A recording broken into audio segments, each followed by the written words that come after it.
Hey guys and girls, I'm just back where I might, I just remembered a couple of things when I was going through the School of Infantry that I thought you guys might want to know. I'm having real dramas with fucking head colds come back, so I'm a bit nasally in that, but you know, you fucking get that. So,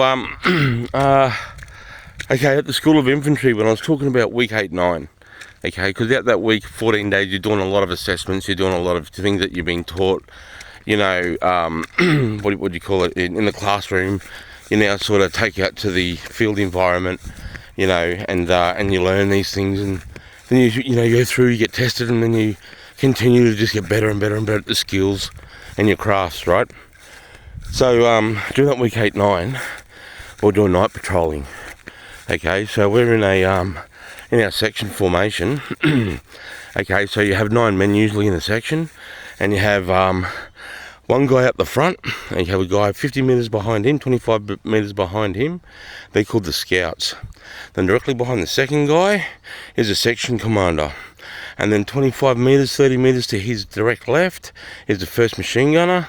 And then 50 metres, 25 metres to his right shoulder is the second machine gunner. And then behind those guys, 50 to 30 metres, is what we call a rifleman 1, rifleman 2, rifleman 3, and then behind them we have gunner 1, gunner 2, gunner 3. Okay, so we're in like a U, right? And the centre of the U is where the fucking section commander is, and in front of those two is the scouts. The scout's job is called the eyes and ears of the section. The number 1 scout, he's out in front, right? He's patrolling, he's been deliberate, he's looking for things like this. When you're learning fieldcraft skills, there's a saying that we used to say. I mean, take no offence, it's just a saying we say. We used to say it's 5 sluts and a mole. What makes you seen in the field? Okay, 5 sluts, so 5 S's and an M. Shape, silhouette, spacing, shadow, and shine, and movement. So those 5 things are the basic principles of how you will be seen or caught with the trained eye moving around in a bushcraft or a field environment, right? Okay, and then we practice those things. Like you might be wearing a backpack and one of your straps is just a little bit too long, and when you're walking, it's just bumping on the back of your backpack. Well, that's our eyes are trained to see stuff like that, right? When we're moving, trying to differentiate between plants, trees, looking through the scrubbery. Looking for things like that just step out with those 5 S's and an M that I've got to say. Okay, so we're doing that, and we're getting into our setting our U, and we're leaving our platoon harbour, and we're going out the door night patrol, and I'm number 1 scout, I'm out in front. And we patrol about 400 metres, and then bang, golden orb spiders. I don't know if you guys know about them. It's a big, nice, big golden web, and they're a chunky looking spider. They're pretty, they're pretty meaty looking. When they bite you, they do fuck all. You swell up, mate. They're about the same as a green ant sort of thing. I've been bitten by heaps of them motherfuckers, but this is the first time I'm doing this, right? And I just feel the web. My heart rate starts, and then I'm just like smash, just smash this thing. I realise there's a fucking spider running on my head. And just as I'm like trying to control myself because we're in a night patrol, we don't want to be heard or seen, I don't want to fucking make a noise. A torch comes on, and my mate over to his left drops his rifle, gets his torch and he's screaming because he's just done the same thing, right? And then as the section commander's running over to go and drill that cunt, and give him what for, I'm kneeled in the position, still looking to my front, thinking this is a good distraction for the enemy.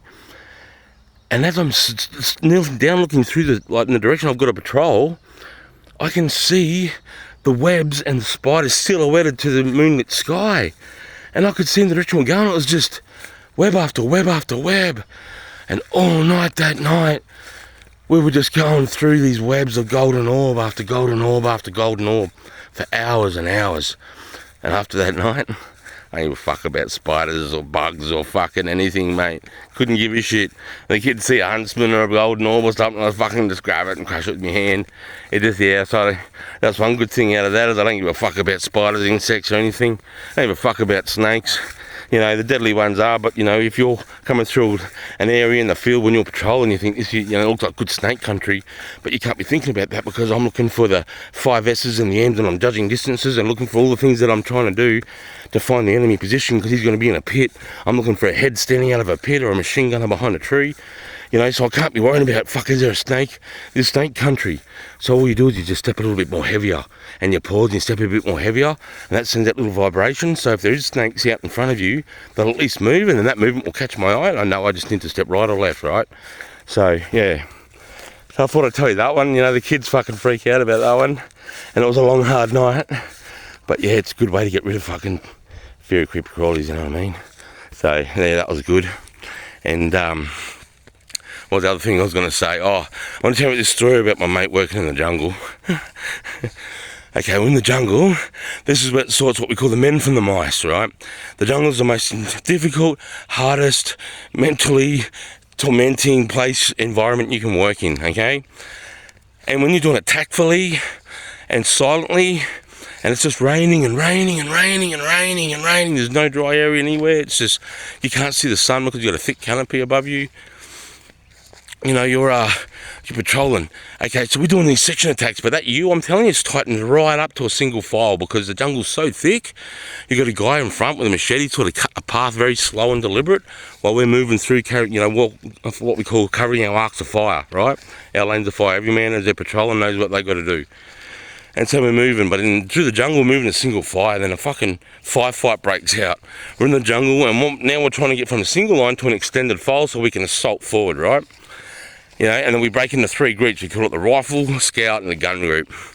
Okay, and we're trying to move forward. We always want one foot on the ground. I mean, we want either the scout or the rifle group maintaining fire, trying to suppress these enemies in their gun pit or their tree or whatever the fuck they're fucking firing us from. We're trying to suppress them by putting fire on them while our other guys are moving forward right under the cover of our fire. And then they stop and they suppress, and then we move forward and we pepper potted like that, always maintaining rounds on the fucking target, trying to keep him there so we can kill the motherfucker, right? So we're getting to a extended line, and the machine guns at the time we were using saws. The American calls them that. We call them minimise. We call it the minimise. Sorry, slipped my mind for a sec there. So yeah, and they've got a 200 round belt with a collapsible magazine, okay?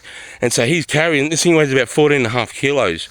And at the front of the fucking barrel, there's bipod legs, and as you're coming down to take up your firing position as you're moving forward, you're ripping those bipods out, that jams the button to the shoulder, and you can start fucking firing on target, right?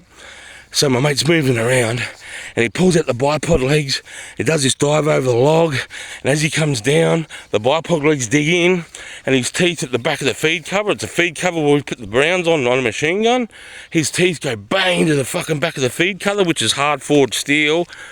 And I just hear screaming, and he looks at me, and all his teeth are fucking shattered, and there's white dust and shit on top of the fucking feet of the machine gun. And we're getting into it, and this poor cunt's fucking screaming. But mate, he was a hard cunt. We got him out that night. He went to a dentist.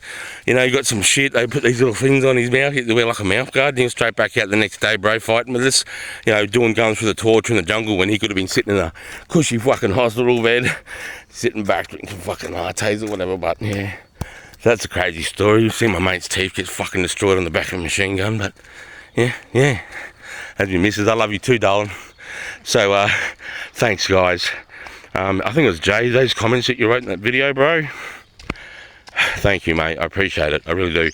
I appreciate all your guys' help. I appreciate everything. It makes me feel good telling my stories too, because I don't tell it to anybody. You know, these are just memories that race around in my head when I reminisce, thinking, fuck, I wish I was still doing it. I miss shit every day.